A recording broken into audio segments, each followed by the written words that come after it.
Let me tell you something strange about the internet. We've built a world where people share everything, from what they had for breakfast to their deepest heartbreak, to thoughts they've never spoken out loud to anyone in real life. Scroll for a few minutes and you'll see confessions that would have been whispered to a diary 20 years ago, now typed out for millions to read. But here's the question that nobody really asks. Why? Why do people overshare online? And why does it feel so natural, even when we know it might come back to haunt us later? At first glance, it looks like attention-seeking, maybe validation, maybe loneliness. But the truth is deeper, far more human than that. Because what's happening when someone overshares isn't just social behavior, it's psychology in motion. It's the mind trying to be seen. See, every human being is wired with an invisible need, the need to be understood.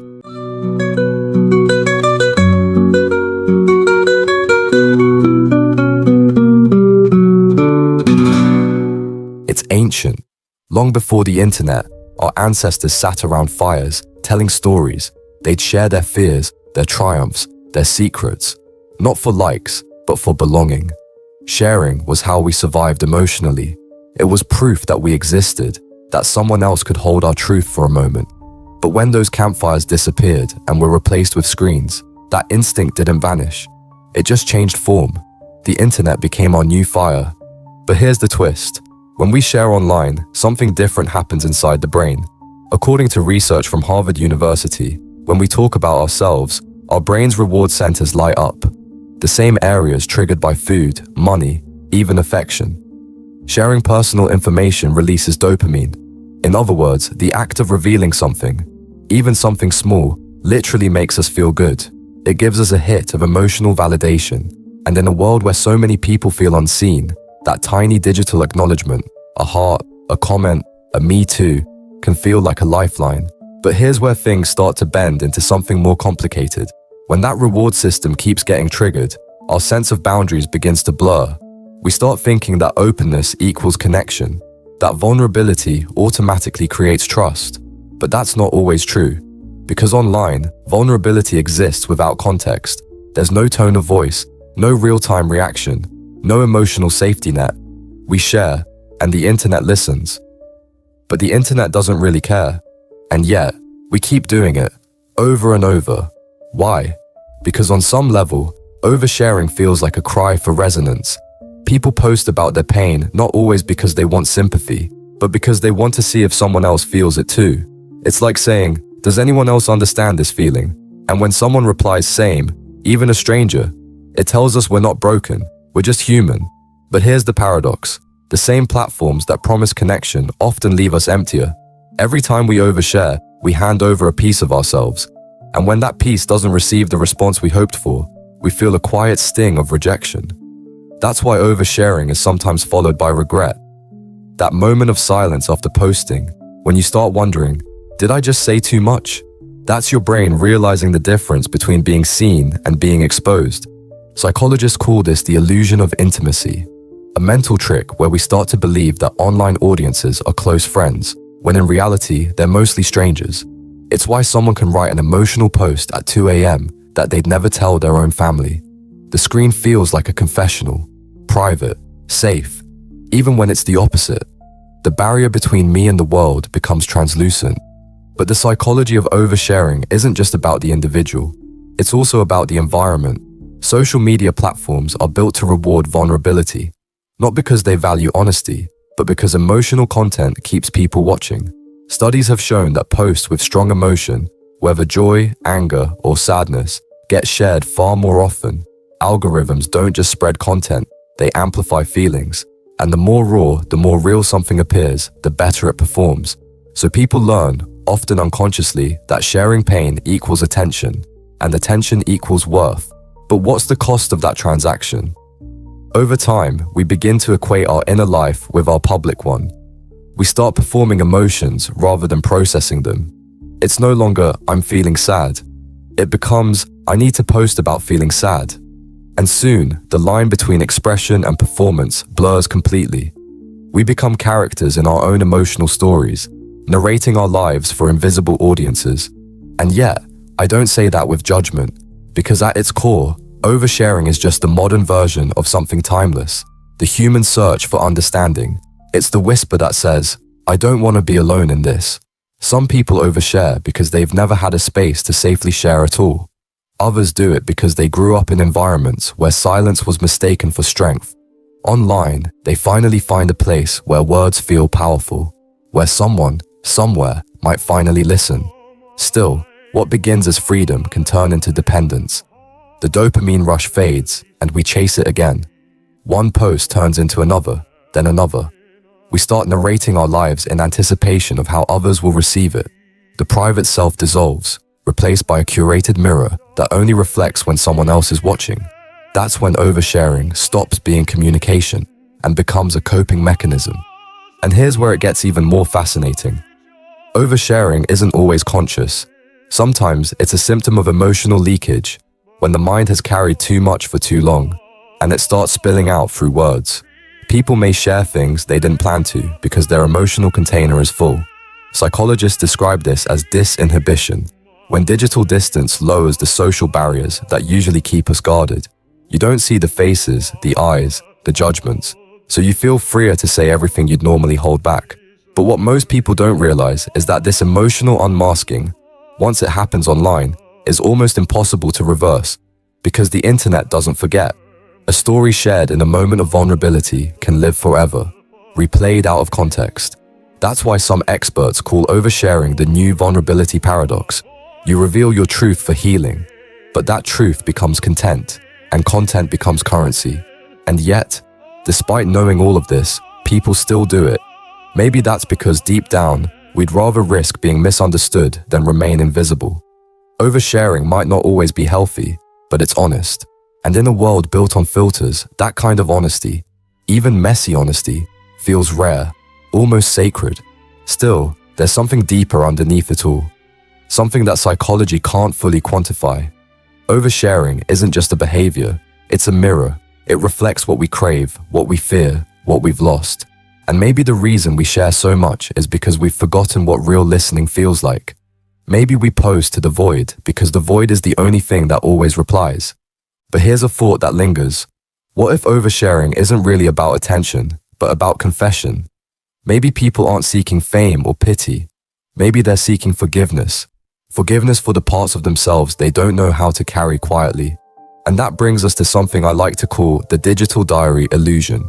The feeling that you're writing privately, when in reality, the whole world can see. It's why a late-night thought can turn into a viral moment. It's why vulnerability can sometimes feel intoxicating. You write something raw, someone responds, and suddenly you feel connected, until that connection fades and the loneliness returns, stronger than before. That's the first half of the truth. In part 2, we'll go deeper into the emotional consequences of oversharing, the hidden loneliness behind it, and what truly happens to our sense of self when we live our lives in public.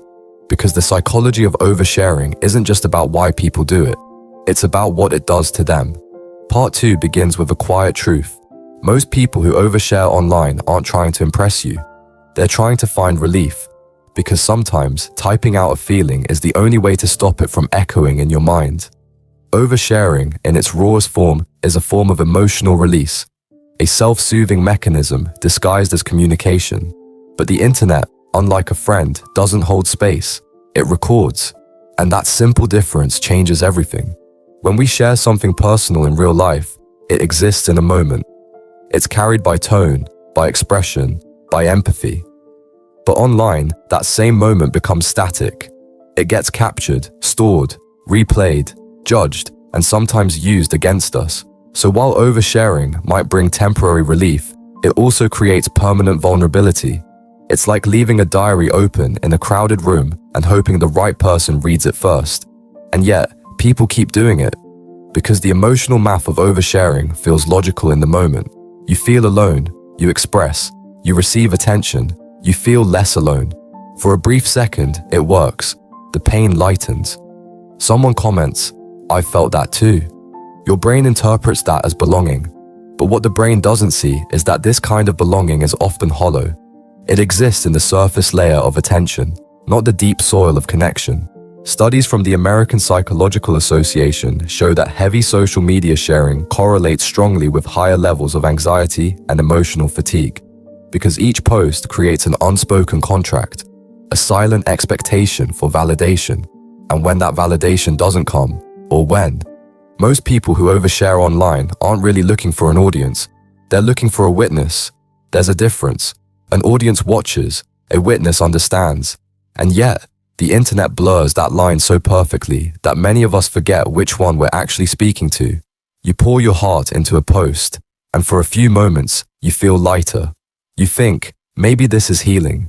But when the likes stop, the silence that follows feels even louder than before.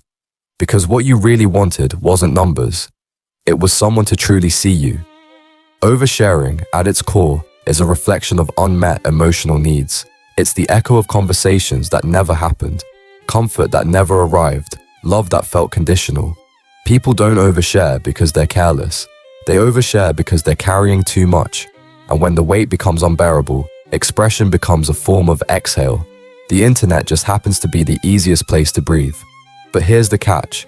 Digital sharing often gives us the illusion of being heard without the substance of real understanding. That's what makes it so deceptive.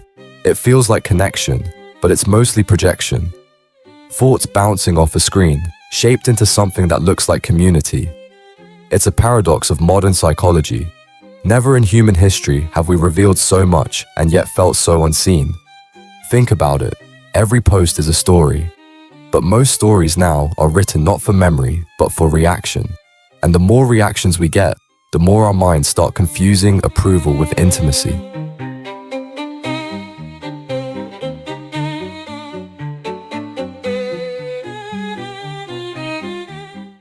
Dopamine creates a feedback loop. Every like tells the brain, you matter. Every share says, keep going. Until one day, the thought of not sharing feels uncomfortable. Almost like erasing proof of your own existence. That's when oversharing stops being choice and becomes habit. And it's not just individuals, it's cultural. We live in what some psychologists call the age of emotional transparency, where privacy feels old-fashioned and openness feels virtuous. We praise people for being real, for showing everything. But somewhere along the way, we forgot that being real doesn't have to mean being exposed. You can be authentic without being open to everyone. You can be known without being naked to the crowd. This is where the real psychological danger begins. Not in the sharing itself, but in the slow erosion of personal boundaries. Because when everything becomes content, nothing feels sacred. That line between who we are and who we show blurs, until one day we can't tell whether we're posting to express ourselves or to prove we still exist. Oversharing is often the mind's way of saying, I'm scared of being forgotten. And yet, beneath that fear, there's something incredibly human. People who overshare are often the ones who feel the most deeply. They see meaning in small things, they crave emotional resonance, and they can't bear the idea of being misunderstood. So they try to explain themselves through stories, even if those stories are typed at 2 a.m. into the void. Maybe it's not attention they're after, but closure. Maybe the act of sharing becomes the way they make sense of their pain. But what happens when you start building your identity through exposure? That's when the real psychological shift begins. The more personal details you put online, the more your sense of self becomes externalized, shaped by the reactions of others. Over time, that changes how you think. You start viewing your own experiences as potential posts. You narrate your life as it happens, subconsciously editing yourself for engagement. The moment stops being real and becomes performative. You're no longer living it, you're documenting it. That's the quiet cost of oversharing. It turns presence into performance. And performance, no matter how sincere, eventually exhausts the soul. Because when you've built a habit of revealing everything, silence begins to feel like absence. You start to wonder if you still exist when you're not being seen. Here's something we rarely admit. The internet rewards emotional nakedness, but it doesn't protect it. You can pour your heart out and be celebrated one moment, then mocked the next.